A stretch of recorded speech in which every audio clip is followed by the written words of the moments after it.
Jika kamu semua tidak bertobat, kamu pun akan binasa dengan cara demikian.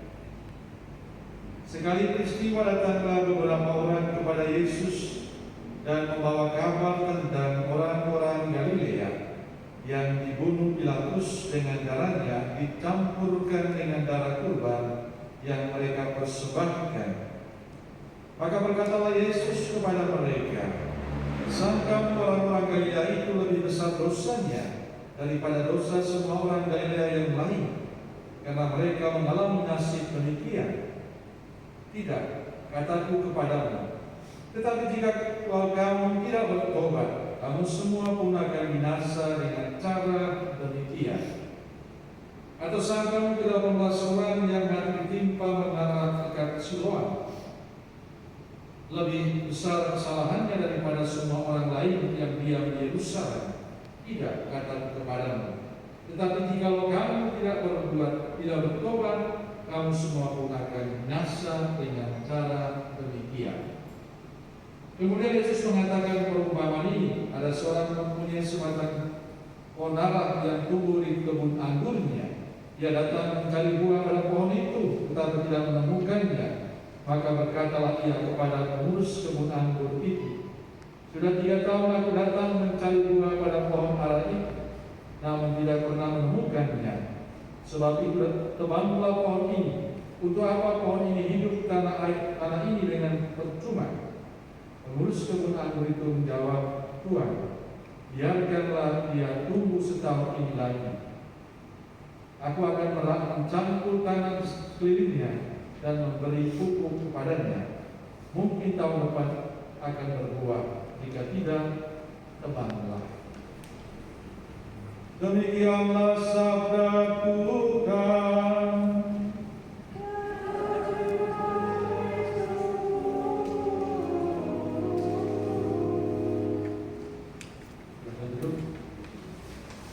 Baik Bapak Ibu, saudara-saudari,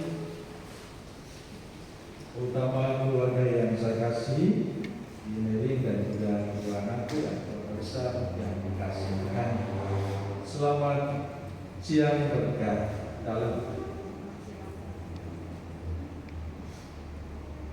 Hari ini kita merayakan atau memperingati 40 hari Luther dipanggil Tuhan, dan juga merayakan Minggu Prapaskah yang ketiga. Maka bacaan Injil dipilih dari bacaan Minggu Prapaskah ini. Ada 3 hal yang disampaikan kepada kita lewat bacaan Injil pada hari ini. Yang pertama, pertanyaan atau kecurigaan atau cap yang dilontarkan oleh orang-orang Yahudi di zaman itu pada mereka yang tertimpa musibah. Bagi mereka, musibah itu terjadi karena kedosaan mereka, karena kesalahan mereka, karena ulah mereka. Dan saya merasa bahwa apa yang diungkapkan penginjil itulah cerminan dari kebiasaan orang-orang zaman ini yang mudah mencap, mudah menilai, mudah memberi komentar tentang siapapun. Dan Injil mengatakan 2 hal yang disampaikan kepada kita pada pagi ini. Yang pertama adalah tentang orang-orang Galilea yang dibunuh Pilatus dengan darahnya dicampurkan dengan darah kurban yang mereka persembahkan. Dan yang kedua, kisah 18 orang yang mati ditimpa menara dekat Siloam. Bagi orang-orang zaman itu, orang-orang ini yang tadi kecelakaan itu ditimpa menara itu terjadi karena kedosaan mereka, karena kesalahan mereka. Dan Yesus ini meluruskan pernyataan itu dengan mengatakan, tidak, kataku kepadamu, tetapi jika kamu tidak bertobat, kamu semua pun akan binasa dengan cara demikian. Ungkapan Injil ini mau mengatakan kepada kita dengan kalimat sederhana seperti ini, bahwa mati itu urusan Tuhan, bukan soal dia dosa ataukah tidak, tapi Tuhanlah yang menentukan. Tapi kisah orang-orang yang mengalami musibah itu adalah kisah kematian yang tidak dipersiapkan dengan baik. Maka ini bagian terakhir mengatakan tentang pohon ara. Tapi paling tidak yang pertama saya mau mengatakan kepada kita, Bapak Ibu saudara terkasih, pada saat kita merayakan 40 hari Luther, tapi sekaligus juga mengingatkan kepada kita semua bahwa pada saatnya nanti kita akan mengalami nasib yang sama, yakni kematian. Kapan? Kita semua tidak tahu. Mungkin nanti, besok, lusa, atau tahun depan, kita semua tidak tahu. Tapi bahwa itu nanti akan menjadi kenyataan bagi kita semua.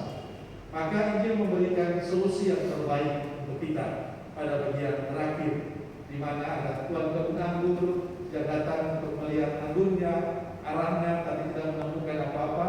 Maka ia mengusulkan untuk menebang. Tapi Allah itu begitu baik, memberikan kesempatan kepada kita supaya kita bisa menghasilkan buah-buah kebaikan. Dan itulah yang paling penting yang perlu kita perjuangkan dalam kehidupan kita, menjadi pohon ara yang bisa menghasilkan buah-buah kebaikan dalam sikap dan cara hidup kita setiap hari.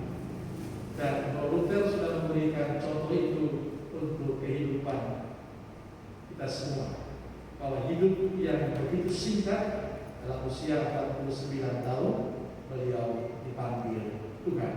Tapi bahwa dalam usia yang singkat itu dia telah memberikan warna dalam kehidupannya dengan perbuatan baiknya. Kalau kita melihat, mendengar, menyaksikan cerita-cerita tentang beliau, tentu kita semua sependapat bahwa ini orang baik yang telah mendahului kita semua. Tapi kebaikan dan cinta kasihnya selama hidup tidak pernah akan berakhir, tidak pernah akan hilang. Dan itu akan menjadi kenangan bagi kita semua. Maka Bapak Ibu saudara terkasih, pada hari ini saya ingin mengajak kita semua supaya kita menjadi pohon-pohon ara yang menghasilkan buah-buah kebaikan dalam kehidupan kita. Karena hanya dengan cara itulah kita suatu saat nanti bisa mengalami sukacita, mengalami kebahagiaan.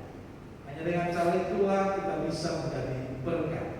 Hanya dengan cara itulah kita bisa mendapatkan keselamatan.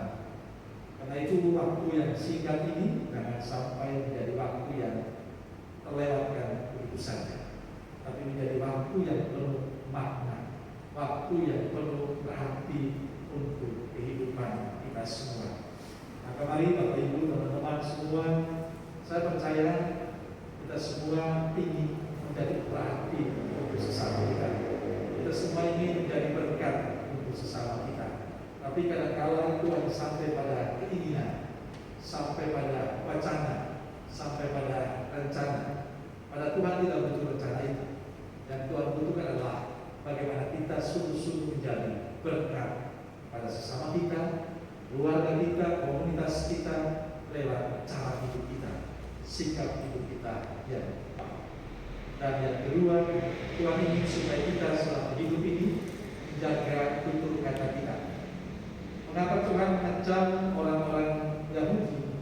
Karena mereka mudah mencap orang lain, mudah mengomentari orang lain, mudah memberi pernyataan negatif tentang orang lain. Nah itu Tuhan mengatakan bahwa tentu mereka yang meninggal itu lebih berdosa daripada yang mengatakan itu. Dan kata-kata itu juga tidak bisa menyampaikan kepada kita semua. Belum tentu orang-orang yang dianggap berdosa itu lebih berdosa daripada yang mengatakan berdosa. Nah itu butuh kejernihan hati, pikiran kita dalam kebersamaan kita, supaya hidup kita itu sungguh-sungguh menjadi berarti untuk sesama yang lain.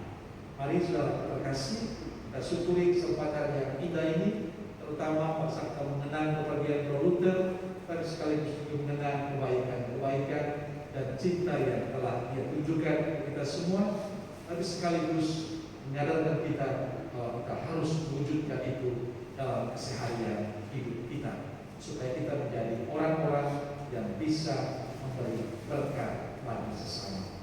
Amin. Kemuliaan kepada Bapa dan Putra dan Roh Kudus, seperti